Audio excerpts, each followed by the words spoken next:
dan berkata, "Wahai kawan, aku mungkin ketemu kamu hari ini terakhir. Memang kenapa? Aku punya jadwal nanti malam jam 12 ingin bunuh diri." Sampai lewat isya, lewat tengah malam, jadwal dia bunuh diri jam 12 lewat. Itu dunia. Dia jelaskan itu adalah panggilan ibadah untuk umat Islam. Terus yang dilanjutkan itu yang praktek ibadah. Enak juga ya di umat Islam.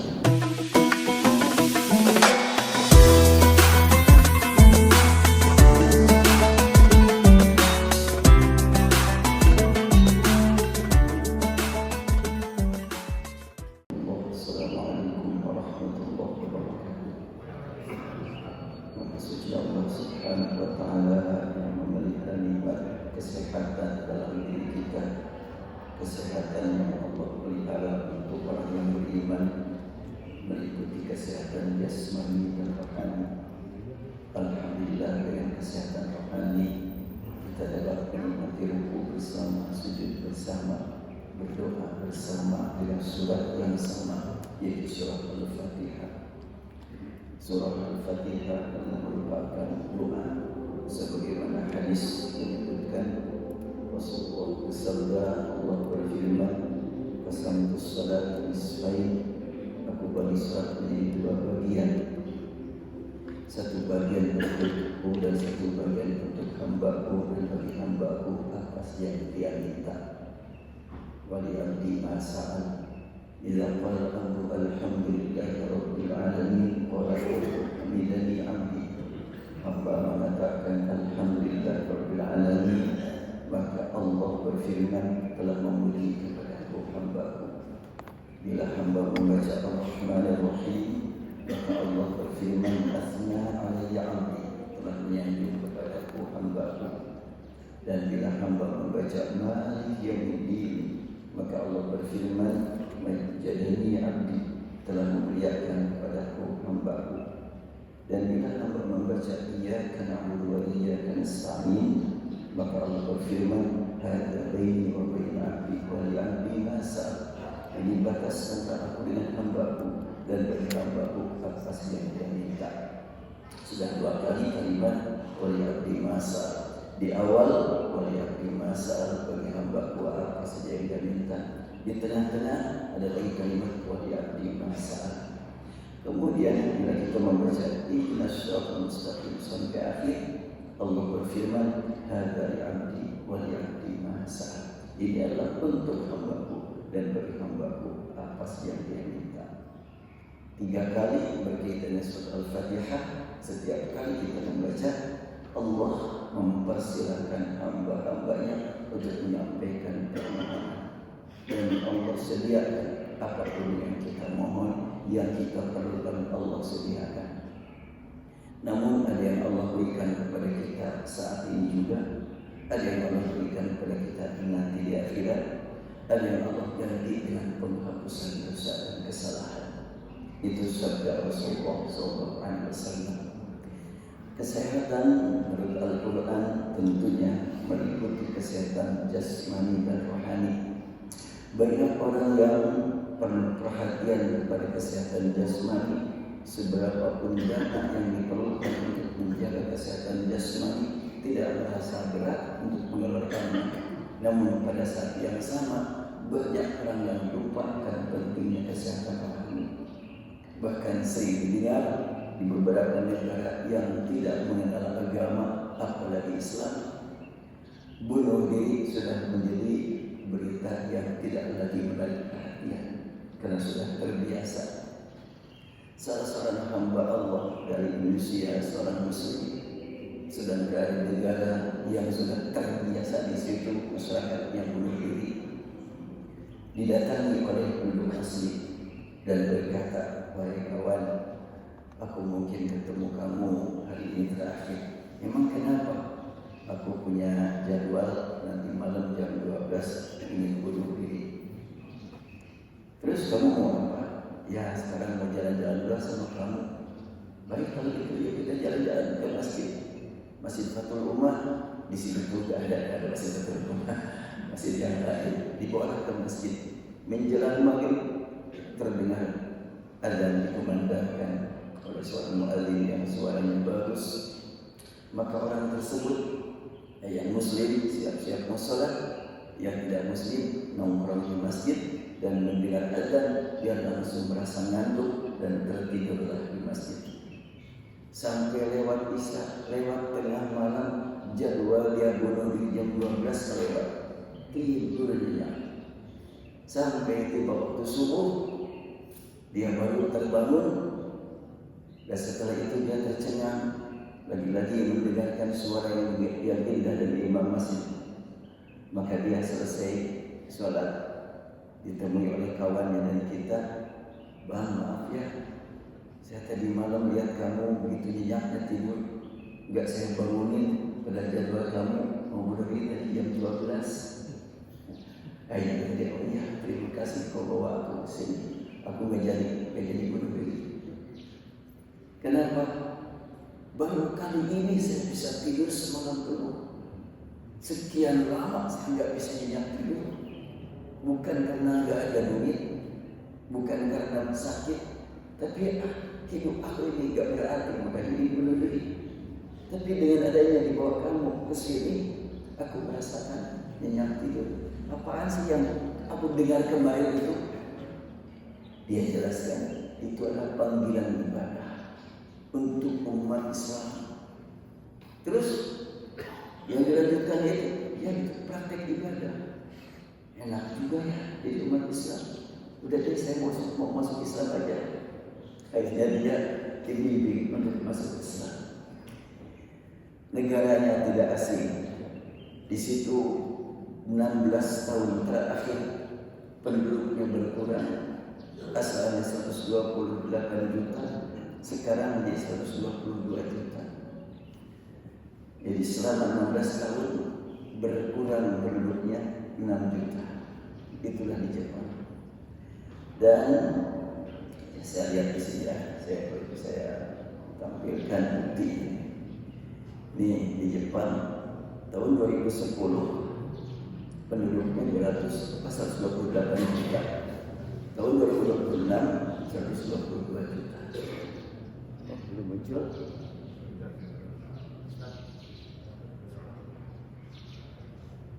Kenapa ini?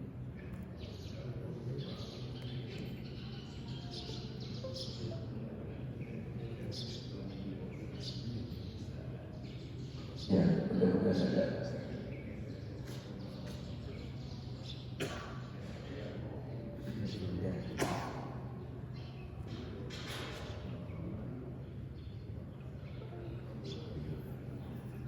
Ya, di Jepang tahun 2010 penduduk berjumlah 128 juta. Tahun 2026 berjumlah 122 juta. Jadi berkurang hampir 6 juta, 5.357.000. Sedangkan Indonesia tahun 2010 penduduknya adalah 246 juta. Dan tahun 2026 penduduknya 287 juta, bertambah 41 juta.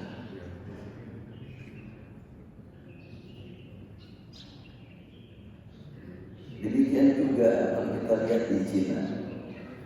Cina tahun 2020 saja atau tahun 2025, setahun yang lalu, Cina penduduknya 1.416 juta. Dan tahun 2026 penduduknya 1.412 juta. Satu tahun berkurang 4 juta di Cina. Kenapa kok bisa berkurang? Bukankah mestinya bertambah dengan banyaknya yang lahir? Itulah realitanya. Ini berita di dunia ini. Populasi tingkat dunia ini ada perkembangan setiap hari kan terus berjalan gitu saya lihat. Bahkan di Cina yang banyak bunuh diri itu sedang usia produktif di bawah usia 24 tahun. Bahkan di bawah 14 tahun banyak yang bunuh diri. Apa yang membuat demikian? Mereka sakit tidak tahan lagi dengan sakit rohani, bukan sakit jasmani. Kalau sakit jasmani banyak orang-orang kita yang mengambil obat dari sana. Mereka ahli di bidang kesehatan jasmani. Ini adalah merupakan pelajaran yang sangat penting bagi kita, bahwa Al-Quran membimbing kita untuk meraih kenikmatan sehat secara lengkap, kesehatan jasmani dan rohani. Dan tentu kita berharap semakin meningkat kesehatan jasmani, meningkat pula harusnya kesehatan rohani.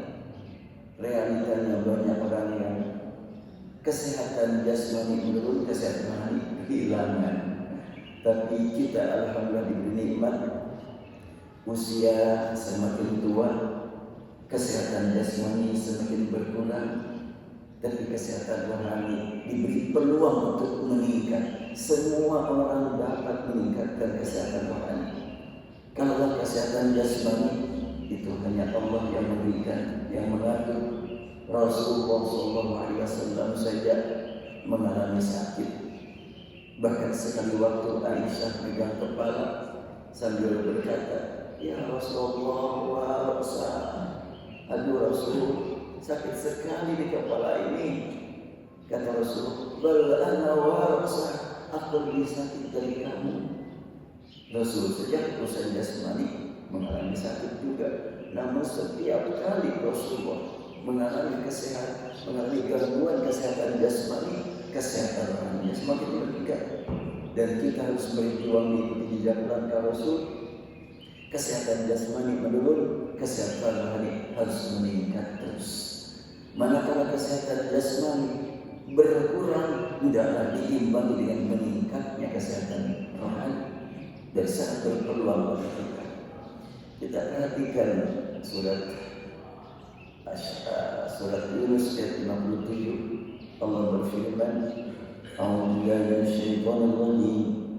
Ya ayyuhan nas qad ja'atkum maw'izatun min rabbikum wa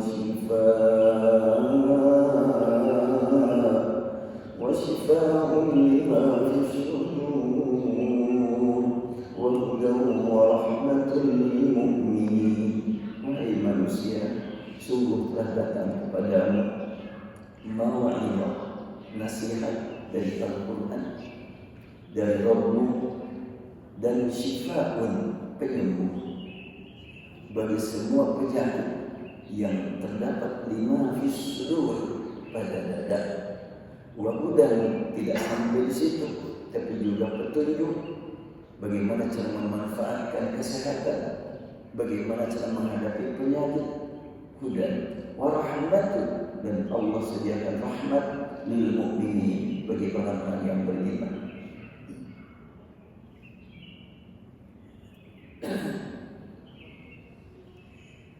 Penderita penyakit jasmani, ya, pasti sembuhlah dengan mati. Ya, bagaimanapun sakitnya akan berakhirlah kalau sakit jasmani. Tapi kalau sakit rohani bisa terbawa akhirat. Oh, sangat ngeri. Dan sebaliknya, kesehatan jasmani pasti akan berakhir juga dengan mati. Namun kesehatan rohani akan terbawa mati. Ini yang sangat penting bagi kita.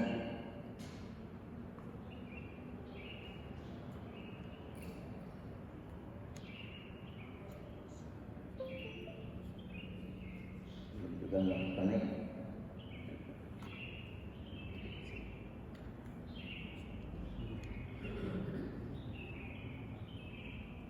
Apa ya?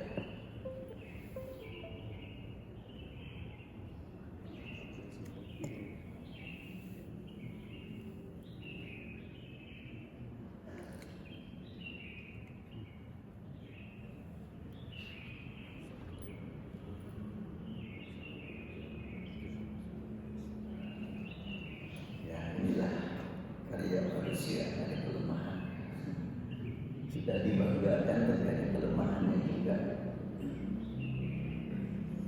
Allah Subhanahu wa ta'ala memberi memberikan bimbingan kepada kita melalui Al-Quran, pentingnya mengisi kehidupan yang tentu tidak akan bisa berlangsung dengan normal tanpa terpelihara kesehatan yang meliputi kesehatan ruh, jasad, akal, qalbu, nafsu, dan fuad. Pembahasan tentang kesehatan menurut pandangan ilmu manusia sangat terbatas, hanya urusan jasad, jasmani, atau mungkin tambah dengan urusan akal. Tapi ruhiyah, ruh itu tidak termasuk wilayah pengkajian umat manusia. Bahkan Allah Subhanahu wa taala menegaskan, yas'alunaka 'anil ruh, qulir ruh min amri rabbi. Wa ma utitum minal ilmi illa qalila. Mereka bertanya tentang ruh, ruhiyah, rohani. Oh, itu urusan rohku. Kamu tidak mendapatkan kesempatan mengkaji ilmu tentang ruh kecuali hanya sedikit saja. Dan Al-Quran adalah ruh. Dibawa oleh Jibril juga disebut sebagai ruh. Insyaallah ini buku yang sedang ditulis, masih panjang perjalanan. Allah Subhanahu wa taala berfirman, Rafi'ud darajat dzul 'arsy yulqi ruha min amrihi 'ala man yasha'u min ibadihi liyunzira yawma kana haqq. Dialah yang maha tinggi derajatnya, yang memiliki arsy, yang menurunkan ruh. Yang dimaksud dengan ruh di sini wahyu. Allah menurunkan ruh. Al-Quran disebut ruh. Dengan perintahnya kepada siapa yang dia kehendaki di antara hamba-hambanya, yaitu para nabi, para rasul, mendapatkan wahyu berupa Al-Quran, berupa Injil, Taurat, Zabur. Jadi wahyu Allah adalah roh.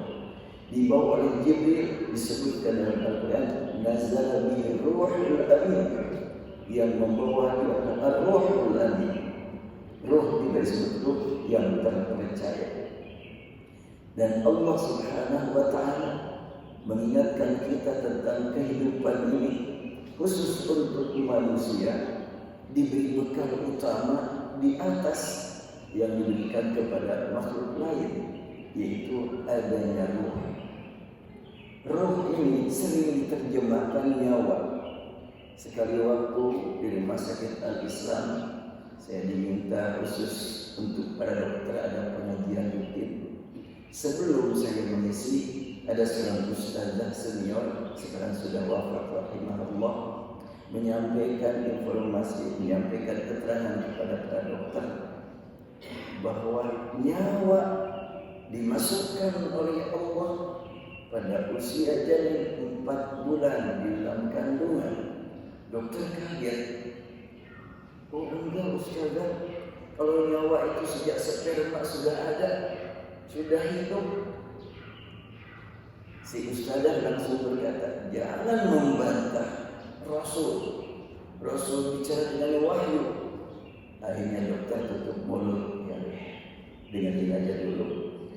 Mungkin beda pengertian. Nah, berikutnya pas saya menyampaikan kajian, dokter tersebut nanya, Ustaz, pada waktu yang lalu Ustazah Fulana menyampaikan kepada kami bahwa manusia hidup, nyawanya dimasukkan ke dalam janin pada usia 4 bulan. Menurut penelitian dan menurut keyakinan kami sebagai dokter, nyawa itu sejak sperma sudah berlarian dan dibawa oleh sel-sel yang berjumlah ratusan juta. Ingin bertemu dengan sel yang ada pada ovum dan satu bertemu, jadi kita akan hidup. Bagaimana pada Ustaz? Kok Ustazah bilang itu dimasukkan ke dalam janin pada usia 4 bulan? Saya jawab, nyawa yang dimaksud oleh dokter beda dengan nyawa yang dimaksud oleh Ustazah. Nyawa yang dimaksud oleh dokter adalah nafs, sedangkan nyawa yang dimaksud oleh Ustazah adalah ruh. Yang benar yang mana itu terjemahan. Yang jelas Al-Quran tidak bisa diubah. Allah Subhanahu wa Ta'ala menyebut ruh yang ditanamkan dalam diri manusia, dan ruh itu bekal yang Allah berikan kepada manusia dengan menempati posisi yang berbeda dengan yang lain-lainnya. Kata ruh dihubungkan kepada Allah. Dalam Al-Quran terulang beberapa kali kata ruh. Antara lain Allah Subhanahu wa Ta'ala menegaskan, "Tsumma nafakhtu fihi min ruhi, fa idza sawaytuhu wa nafakhtu fihi min ruhi faqa'u lahu sajidin." Apabila sudah aku berikan bentuk kepada manusia untuk secara spesial Adam, dan aku tiupkan kepadanya dari ruhku. Ruh dihubungkan kepada Allah, ruhku. Faqa'u lahu sajidin. Maka kalian wahai malaikat, kalian wahai jin, tunduklah, hormatlah kepada Adam. Ini sudah aku masukkan ke dalamnya dari ruhku. Dalam surat itu, surat Al-Hijr ayat 29 dan surat As-Sadd ayat 72 terulang kalimat fa idza sawaituhu wa nafakhtu fihi min ruhi faqa'u lahu sajidin. Di dalam surat As-Sajdah ditemukan Summa sawwahu wa nafakha fihi min ruhi. Lalu dia sempurnakan bentuk manusia dan dia tiupkan ke dalamnya dari ruhnya. Ruhku, ruhnya. Kemudian dalam surat Maryam, wallati ahsanat farjaha fa nafakhna fihi min ruhina. Dalam surat Al-Anbiya, wallati ahsanat farjaha fa nafakhna fiha min ruhina. Ada fanafakhna fihi, ada fanafakhna fiha min ruhina. Ada ruh kami. Itulah bekal yang Allah berikan kepada manusia.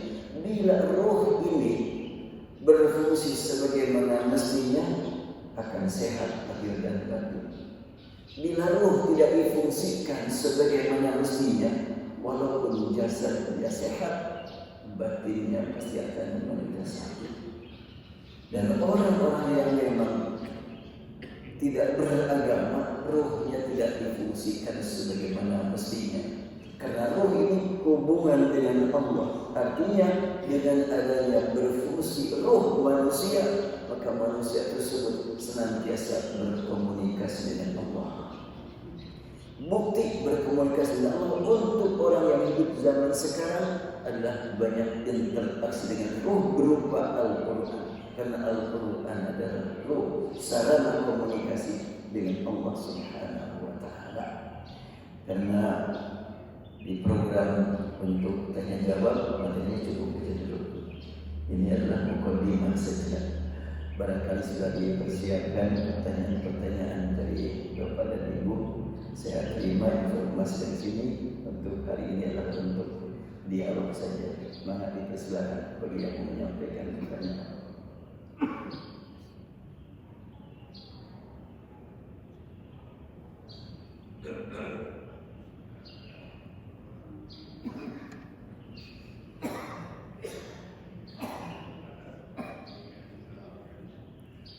Nah, ada enggak?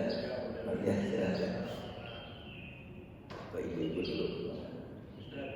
Dari Ibu dulu nih. Silakan Ibu. Waalaikumsalam warahmatullahi wabarakatuh. Waalaikumsalam. Pak Ustaz, maaf kalau kan banyak kasus gitu ya, seandainya seseorang oleh Allah diberi surat cinta di mana sakit berkepanjangan sehingga harus dibantu oleh alat kedokteran gitu ya, yang barangkali kalau seandainya tidak dibantu oleh alat kedokteran secara syariat mungkin sudah tidak tertolong. Nah, kalau seandainya melihat hal yang demikian, apakah keluarga harus merelakan atau tetap mempertahankan alat-alat tersebut untuk menolong si pasien? Menurut hukum Islam, bagaimana kalau seandainya keluarga ikhlas untuk mencopotnya gitu dari pertolongan alat-alat medisnya? Itu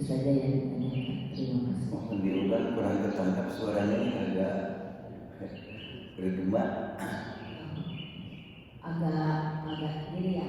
Ya. Bisa jelas.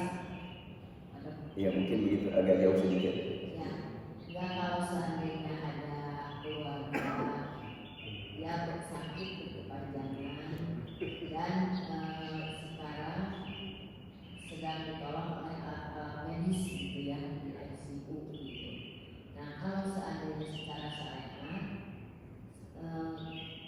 alat-alat itu tidak dipasang, mungkin si pasien tidak tertolong. Nah, jadi tergantung pada alat-alat yang dipasang. Nah, seandainya kita sebagai keluarga meminta untuk tidak dipasangkan, apakah hukumnya? Ya seolah-olah dipaksa itu tidak ada alat bantuan. Nah, itu apakah hukumnya menurut Islam? Itu aja Pak. Ya. Al-Quran mengingatkan dengan kalimat fas'alu ahlal dzikri in kuntum la ta'lamun. Tanyalah ahli dzikir bila kamu tidak tahu. Kalimat ahli dzikir, kenapa kita disebut ahli ilmi gitu ya? Tapi ahli dzikir artinya yang harus kita minta keterangannya, petunjuknya adalah dari orang yang punya ilmu dan dia dekat dengan Allah. Itu disebut ahli dzikir. Nah kalau sekiranya diputuskan oleh orang yang berilmu dan dia ahli ibadah, ya kita ikuti apa yang dia katakan. Tapi kalau sedang ahli ilmu saja, ya mungkin perlu bantuan juga kepada ahli ibadah. Mungkin ada orang yang ilmunya sangat luas kita percaya, tapi kadang-kadang keputusannya masih meragukan. Ya, diberanilah dengan ahli ibadah. Yang tepat memang dia ahli ilmu dan dia ahli ibadah. Insya Allah dia akan menyampaikan keterangan berlandaskan ilmu dan juga komunikasi dengan Allah Subhanahu wa Ta'ala. Ya saya pernah di Rumah Sakit Al-Islam kedatangan seorang ibu, waktu itu masih muda, suaminya sedang dirawat dan suami itu dokter, sudah dipasang selang-selang yang kata dokter ahli ini kalau dicabut berarti memang sebentar lagi akan melepaskan nafas terakhir. Si ibu bingung harus bagaimana. Akhirnya ya secara penelitian dokter begitu dan dia dibantu bisa bernafas terus oleh Allah. Nanya kepada saya bukan ahli kesehatan, tapi sepengetahuan yang kita miliki berlandaskan komunikasi ruhiyah dan juga kita selalu membaca kalimat Al-Quran yang dalam surat Qaf kita mohon kepada Allah manakala ajal sudah tiba, mohon dipermudah gitu kan, jangan sampai dipersulit nafas keluar, ruhiyah keluar. Maka akhirnya saya sampaikan kepada ibu tadi, kita yakin usia Allah yang mengatur. Kalaulah memang sudah tiba waktunya ajal, walaupun dipertahankan pasti akan wafat juga. Dan kalaupun umpamanya dicabut itu peralatan yang kata dokter, pasti akan berakhir. Kalau belum waktunya tidak akan juga melepaskan nafas terakhir. Sekarang upaya kita tentunya mohon kepada Allah agar dia betul-betul sekiranya sudah tiba waktunya ajal menjemput dia, ibu bisa membimbing dia dengan membaca tasbih, tahmid, takbir, tahlil. Maka jangan dipersulit melepaskan nafas terakhirnya. Jadi gitu ya. Ya kalau gitu saya bismillah minta pada dokter dicabut saja. Apabila memang sudah terbukti akan melepaskan nafas terakhir, bisa dibimbing dengan kalimat tauhid. Maka akhirnya dia langsung mempersilakan dokter, ya dokter cabut saja. Kalaulah umpamanya sudah tiba waktunya, saya tentu akan berkesempatan untuk membimbing. Khawatir juga gitu kan, tidak sempat membimbing talqin, mempertahankan terus napas, jangan-jangan sudah napasnya napas alat gitu kan. Ya sudah, akhirnya dibimbing, sudah dicabut. Maka si ibu langsung dengan penuh takut kepada Allah, dan dia membimbing suaminya terus-terusan membaca takbir, tahlil, tasbih, tahlil, sampailah betul-betul sambil dipegang suaminya melepaskan nafas terakhir dibimbing oleh istrinya, dan waktu itulah wafat. Dan setelahnya wafat dibawa ke masjid, dan si ibu ini dengan tegar dia merasakan bahagia karena sempat membimbing suami membaca kalimat tauhid saat suaminya menghembuskan nafas terakhir. Memang kondisi seperti ini kadang-kadang bisa dipandang, wah menitega gitu. Kok sampai seperti itu? Justru kita itu komunikasi dengan Allah. Ya sudah, kita ribakan karena sudah Allah pastikan kapan ajal akan menjemputnya. Dan siapa si ibu itu? Si ibu itu kemudian lama menjanda dan nikah lagi, dan setelahnya nikah lagi suaminya sekarang sudah meninggal lagi. Itu istrinya mengkoden. Dan sampai sekarang saya akrab dengan beliau. Sejak waktu itu suami kami itu Dr. Tony namanya, masih hidup wafat, kemudian meninggal, ya alhamdulillah. Dan beliau sampai saat ini si ibu itu masih sehat, bahkan menjadi wakil rakyat di provinsi. Alhamdulillah. Itu untuk sementara jawaban. Maka yang lain masih ada. Bapak tadi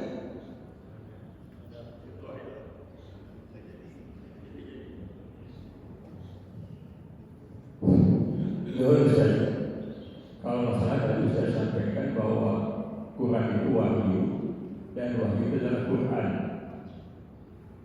Nah, bagaimana kaitan dengan macam saya tidak bisa apalagi memahami Quran dengan orang Ustaz yang ahli Quran dan ahli tentang ruh, tentang wahyu. Itu aja. diulang, kurang jelas karena saya. Tadi Ustaz pernah katakan bahwa wahyu itu adalah ruh. Ya. Nah, bagaimana kaitan dengan saya yang tidak bisa membaca Quran, apalagi tidak paham isi Al-Quran, Ya. dibandingkan dengan Ustaz atau orang yang ahli Quran, paham mengenai wahyu, paham mengenai ruh. Sedangkan terkadang juga orang yang paham Quran dan wahyu itu justru menyimpang dari ketentuan. Iya. Itu. Nanti insya Allah akan kita bahas bahwa manusia diberi bekal oleh Allah berupa ruh, jasad, akal, qalbu, nafsu, fuad. Yang memahami Al-Quran begitu mendalam, itu dasarnya akalnya. Jadi akal berkaitan dengan ilmu, masing-masing dari 6 unsur, ruh, jasad, akal, qalbu, nafsu, fuad, masing-masing akan terpelihara kalau dipenuhi keperluannya, diberi konsumsi. Konsumsi ruh adalah Al-Quran, karena Al-Quran itu sendiri ruh. Konsumsi jasad adalah makanan dan minuman, karena jasad diciptakan dari air dan tanah. Konsumsi qalbu adalah ilmu, iman, keyakinan. Allah Subhanahu wa taala menegaskan, "Walamma yadkhul iman fi qulubikum." Iman belum masuk ke dalam qalbumu. Konsumsi nafsu adalah harapan dan rasa takut diarahkan. Apa yang mesti diharapkan, apa yang mesti ditakuti. Harap bisa komunikasi dengan yang dicintai, bertemu nikmat. Takut jangan sampai terancam dengan yang membahayakan dan dijauhkan dari bahaya, aman. Itu adalah nafsu. Sedangkan fuad berkaitan dengan komunikasi emosional yang boleh jadi ada 2 orang mendengarkan Al-Quran. Satu muslim, mukmin, beriman kepada Al-Quran, dan satu non-muslim seperti yang tadi saya sampaikan. Dengan fuadnya, perasaan dia mendengar Al-Quran sampai tertidur, itu itu reaksi fuad ya. Qalbunya belum bereaksi karena belum beriman. Setelahnya dia masuk Islam, barulah qalbunya berfungsi. Dua orang yang satu muslim dengan yang satu non muslim sama-sama mendengarkan bacaan Al-Quran, disampaikan oleh seorang pembawa suara yang bagus, pilihan irama yang tepat. Yang non muslim tersentuh perasaannya sampai meneteskan air mata, tapi belum tahu apa yang dibaca. Yang muslim semakin meningkat komunikasi dengan Allah, tapi tidak terlihat apa-apa dari matanya, dan itu terjadi. Itu komunikasi fuad. Nah tadi apabila ada orang yang paham Al-Quran begitu mendalam, tetapi akhlaknya jauh dari petunjuk Al-Quran, itu baru komunikasi akal dengan Al-Quran. Belum ada komunikasi qalbu dan ruh. Sedangkan ruh itu adalah merupakan komunikasi seorang dengan Allah melalui Al-Quran, bukan dengan lafaz-lafaznya. Banyak ditemukan saat ini orang yang memang ahli di bidang bahasa Arab, bahkan dia sudah mendapatkan gelar doktor dari perguruan tinggi Islam, tapi kerjaan sehari-harinya dia mencari-cari apa kira-kira yang bisa diangkat dari Al-Quran yang membuat orang bingung dengan Al-Quran. Kan gitu. Sampai seseorang tersebut ditanya, apaan sih mas? Kok mas itu cari kelemahan terus dari Al-Quran? Apa yang kau maksudkan? Jawabannya sederhana. Iya, saya bisa dapur ngebul dengan cara seperti ini. Jadi dia betul-betul cari uang, berarti ada yang membiayai. Cari kelemahan Islam, kelemahan umat Islam untuk diangkat, itu dibayar itu. Dan dia punya ilmu, tapi ruhnya tidak berfungsi. Alhamdulillah kita, ilmu kita tidak setinggi dia, tapi ruh kita berfungsi. Buktinya kita sekarang sedang berada di masjid ini. Inilah komunikasi ruhiyah kita dengan Allah melalui Al-Quran. Alhamdulillah. Baik, mana masih ada lagi yang lain? Ya, silakan.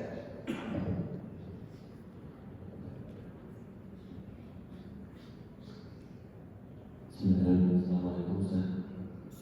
Ini ada dua pertanyaan Ustaz terkait fenomena sekarang yang tadi disampaikan kondisi di Cina dan di Jepang ya. Berapa kena suaranya? Ya. Terkait dengan kondisi yang disampaikan tadi oleh Ustaz. Ya. Di Cina dan di Jepang ada beberapa penduduk dalam kurun waktu 1 tahun. Ini terkait dengan di Indonesia mungkin atau di negara manapun, khusus di Indonesia anak-anak muda saat ini Ya, ya, anak-anak muda saat ini di Indonesia mungkin ya banyak mengalami kondisi di mana mencari cara untuk bisa menemukan Allah juga. Artinya seorang orang tua saat ini memang mengalami banyak tantangan bagaimana mendeliver atau menyampaikan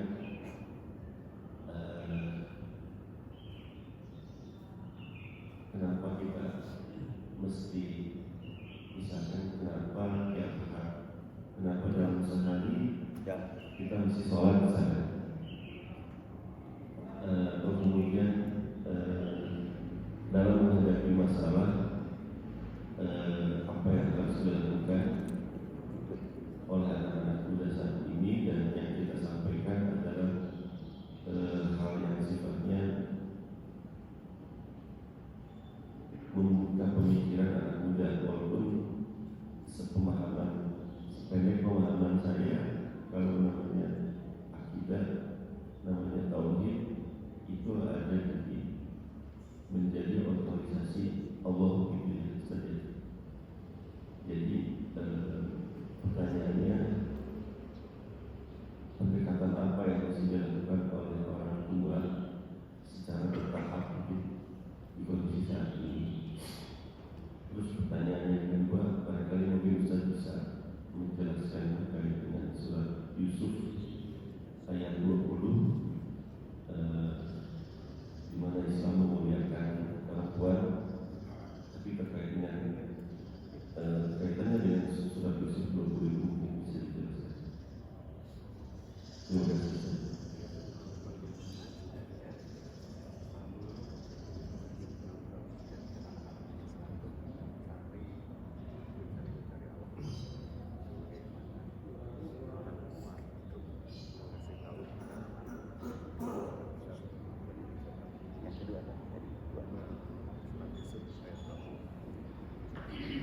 Ya, ini dengan perkembangan teknologi, kemajuan sains, anak-anak sekarang tentu bukan kayak kita dulu ya.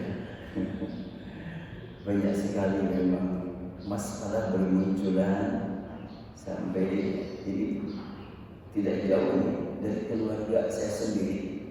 Pernah di keponakan saya, dia sampai sempat katanya berminggu-minggu gelisah bimbang mencari Allah gitu kan, mencari Tuhan, harus bagaimana ini. Dan tentu orang tua kesulitan juga untuk menyampaikan jawaban kepada kayak seperti itu.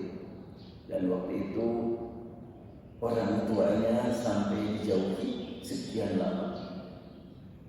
Ya alhamdulillah dengan izin Allah saya pun mencari anak ini di mana.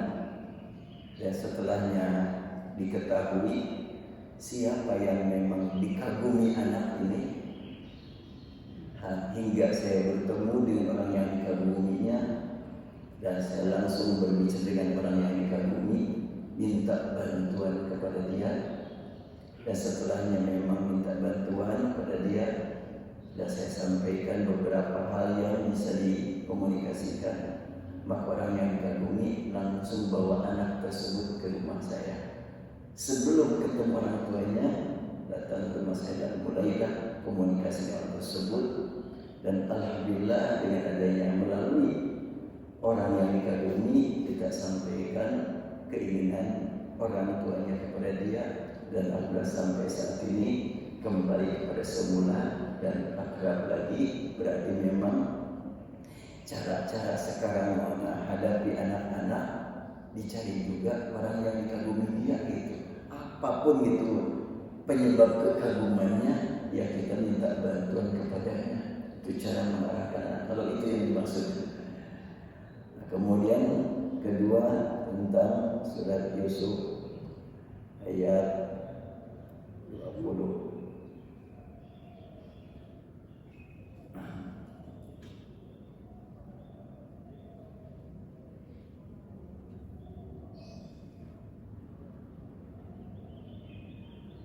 وَشَرُّ بِثَمَنٍ بَخْسٍ دَرَاهِمَ مَعْدُودَةٍ وَكَانُوا فِيهِ مِنَ الزَّاهِدِينَ. Nabi Yusuf ketika memang sudah diketahui oleh ayahnya ini anak istimewa, curahan sayang kepada Yusuf membuat saudara-saudaranya cemburu. Dan seorang ayah tidak bisa menyembunyikan. Tetap saja terlihat walaupun diupayakan sama kepada semua anak, tidak bisa disembunyikan. Membuat saudara-saudaranya kesal, kecewa, dan ditemukan di awal surah. Akhirnya mereka sudah berusaha untuk mengingatkan orang tuanya, tapi orang tuanya tidak bisa menyembunyikan. Ternyata Yusuf ditakdirkan Allah bermimpi yang membuat ayahnya semakin bertambah kesayangannya. Idh qala Yusuf li abi ya abati inni ra'aitu ahada asyara kawkaban wasyamsa wal qamara ra'aitu li sajidin. Yusuf berkata, wahai ayahanda, aku bermimpi. Mimpi apa nak? Aku bermimpi melihat 11 bintang, matahari dan bulan semuanya tunduk padaku. Langsung ayahnya berkata, ya bunayya, sayangku. Kalimat ya bunayya itu beda dengan ya buni. Kalau ya bunayya panggilan orang tua kepada anak yang penuh memanjakan, penuh kesayangan. Nah, apa yang kau alami? Jangan sekali-kali kau bilang-bilang sama siapapun dari saudara-saudaramu. Sudah terlihat gelagat dari mereka, begitu tidak merasa nyaman kehadiranmu, apalagi kalau mereka bisa mendengar mimpi ini. Jangan kau bilang. Sebab keluarga Nabi Yakub ini dia mungkin cerdas. Salah seorang dari keluarganya bermimpi begitu, wah ini lebih bahaya lagi ke depan. Maka kata orang tuanya, fayakidu laka kaida, pasti mereka akan semakin melakukan kejahatan padamu, syaitan akan membimbing mereka. Maka pada ayat berikutnya akhirnya diterangkan dalam Al-Quran, saudara-saudaranya betul-betul berkhianat kepada Yusuf sampai dijebloskan ke dalam sumur, dan Allah selamatkan Yusuf dari bahaya dalamnya sumur dengan lewatnya seseorang pedagang saudagar. Tujuan ke sumur ingin mengambil air minum karena capek di perjalanan. Pasti mbak dimasukkan ke dalam sumur, pas diangkat kok lain ini mah bukan air itu, kok gerak-gerak begini. Pas dilihat oh ada anak, langsung diangkat, dan anak tersebut tampilannya sangat mengagumkan, gantengnya luar biasa, membuat si pedagang tersebut, wah ini kita punya rezeki gede ini, dijual pasti banyak yang mau. Karena yang dibayarkan oleh saudara duit, bukan orang. Maka dalam ayat ke-20 disebutkan, ditawarkanlah untuk dijual. Wajah sayyatun farsal walidahu fa'ladalwa qala ya busyra gulam. Bahagia sekali kita dapat anak yang sangat indah, yang sangat ganteng ini. Wa asaru bidu'a wallahu alimun bima ya'malu. Dan mereka menjadikan itu sebagai barang dagangan, ditawarkan. Wa syarahu bi thamanin bakhsin, maka dibelilah dengan harga yang sangat sederhana. Yang penting dapat duit. Mereka tidak berpikir ingin menjual dengan harga yang mahal, dengan dirham yang terulang. Wa kanu fihi minaz zahidin, dan ternyata mereka tidak begitu berpikir ingin harta yang banyak. Mereka cukup, yang jelas kita punya bahan untuk dibawa menjadi bekal. Ini ternyata pelajaran yang sangat penting bagi kita, sangat luar biasa. Pada zaman dulu, ketika ada manusia yang tidak dikenal, orang tuanya menempati posisi sebagai barang jualan, termasuk Yusuf yang begitu tampilannya mengagumkan, dijual. Karena mereka tidak berpikir lebih jauh bagaimana masa depan, maka dijual. Dan Allah Subhanahu wa ta'ala menyelamatkan seorang calon pemimpin yang terbukti keilmuannya dan profesionalisasinya sangat mengagumkan. Nabi Yusuf di kemudian hari mendapatkan kedudukan yang sangat luar biasa. Sewaktu dia masih dalam penjara, panjang ceritanya ini ya, panjang sekali ceritanya, bahwa Nabi Yusuf pada waktu sudah di penjara sekian lama, itu adalah karena fitnah, difitnah oleh wanita. Walaupun sudah terbukti yang salah itu wanita, tetap aja masuk penjara. Zaman sekarang kan begitunya. Yang benar tetap aja masuk penjara, yang salah tetap aja hinggang di luar nikmat-nikmat. Zaman sekarang begitu. Yang sudah jelas-jelas berbohong aman saja di luar, yang jujur masuk penjara. Nabi Yusuf sudah dari awal kena ujian, dimusuhi saudaranya, dimasukkan ke dalam sumur, diamankan oleh Allah dari orang yang lewat. Dia dijual, dan setelah dijual ternyata oleh pejabat tinggi dibeli, dan pejabat tersebut melihat pemuda yang semakin terlihat tampilannya, seorang ibu di istana ingin menggodanya, dan digoda dengan kekuatan dan dengan segala-galanya. Yusuf dibawa ke ruangan, lalu pintu-pintu dikunci dengan kuatnya, dan dia tidak bisa keluar menurut ukuran pemikiran. Tapi Yusuf dengan pertolongan Allah Subhanahu wa ta'ala, itu pintu sudah digembok, ternyata dia bisa terbuka. Pintu sudah digembok, sudah bisa terbuka, dan dia keluar, dan ditarik itu Yusuf bajunya itu. Karena memang kuatnya tenaga Yusuf ingin menyelamatkan diri, dan kuatnya si perempuan ingin menarik untuk menggodanya, sampailah membekas di bajunya, sobek. Akhirnya pas keluar, diketahui sama yang lain. Dan di sidang, waktu sidang Al-Quran menjelaskan gini aja lah, gak usah panjang-panjang. Bila dia ada bekas di belakangnya, berarti dia lari ditarik oleh si perempuan. Tapi kalau bekasnya di belakang, berarti Yusuflah yang berbuat zalim dan si perempuan yang terzalim. Pas diketahui bahwa bekasnya di belakang sobek, ini jelas ini penipuan dari kaum wanita yang ingin mengganggu dia. Akhirnya tetap karena si wanita sebagai pejabat tinggi, pokoknya masukin ke penjara. Mau benar mau salah, masukin ke penjara. Ini realita zaman sekarang begitu ya. Iya, salah benar masuk penjara. Kalau yang jelas-jelas pejabat tinggi, walaupun terbukti salah, masih senyum-senyum sajalah. Kalau ada kotilah billah. Insya Allah dari kesempatan kalau kita mau menggali surat Yusuf, banyak sekali pelajaran dari surat Yusuf. Makanya saya sampai kaget sewaktu membaca cerita Nabi kisah Sayyidina Umar radhiyallahu anhu. Dia membaca surat Yusuf, sholat subuh, nangis terus-terusan. Tangisan dia terdengar oleh orang yang di belakang shaf. Pada waktu itu belum ada pengeras suara, tapi sampai terdengar tangisan ke belakang. Saya bertanya-tanya, apa yang membuat Umar sampai menangis saat membaca surat Yusuf? Setelahnya diperhatikan kata per kata, iya, Umar bin Khattab radhiyallahu anhu merasakan betapa jauhnya aku dari kedudukan sebagai orang yang soleh. Nabi Yusuf gantengnya luar biasa, digoda selamat aman dan ujian yang dihadapi Nabi Yusuf terus sampai lanjut usia, sampai dia sudah menjadi pejabat tinggi. Ujiannya dengan harta yang berlimpah, kedudukan yang sangat istimewa, tapi tetap selamat.